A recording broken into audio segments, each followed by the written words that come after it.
And all these, pag nasa kingdom ka ni Lord, pinuprovide niya lahat yan.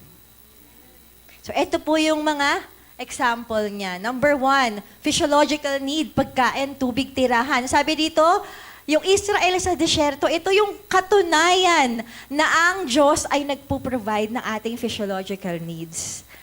So, nakakatuwa sa Lord na hindi lang siya puro spiritual. Alam niya yung need natin. Alam niya na kailangan natin kumain, kailangan natin ng bahay, kailangan natin ng tubig, kailangan natin lahat yan. Alam ni Lord yan. At ito is one verse na nagpapatunay that God provides. Di ba po? Ano yung ginawa niya sa lahat ng mga nakakaalam ng kwento? Nasa disyerto yung Israel, wala silang makain. Anong ginawa ng Diyos? Nagpaulan ng mana at pugo. Grabe. 'Di ba? Akalain mo na yun nga sabi ko nga nakapanood ako sa YouTube ng isang plague kung saan talagang umuulan ng ibon. Nakapanood na kayo nun? Nangyari talaga siya. Hindi siya Bible story lang. Kasi akala ko dati parang ang weird naman umuulan ng ibon. Pero nangyari talaga siya. In-explain ng science, tinangay sila ng hangin. So, isang lugar nakalimutan ko kung anong lugar, pero maraming ibon, nagbagsakan galing sa langit.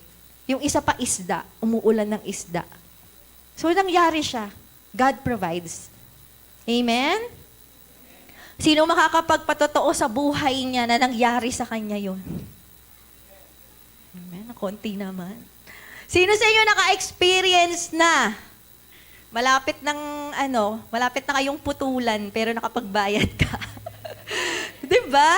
Sino sa inyo naka-experience na andyan na naman yung bill tapos hindi mo alam kung paano babayaran pero nabayaran nyo? Amen. Sino sa iyo na-experience yung walang pamasahe tapos may nakasalubong ka na, nilibre ko? Di ba? Nangyari ba yan sa inyo?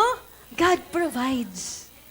Sino sa inyo yung wala ka ng maisaing tapos may nagdadala sa bahay nyo ng, uy, bibigay ko na sa inyo to, walang pang diaper, namimigay ng diaper.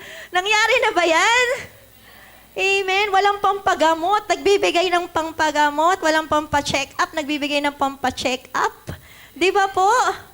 Amen. Because God provides. Amen po. Sino nagpapasalamat sa Panginoon na once in your life nangyari sa'yo yun? Pwede ba tayo mag-thank you sa Lord? Thank you, Lord. Amen. God provides. Amen po.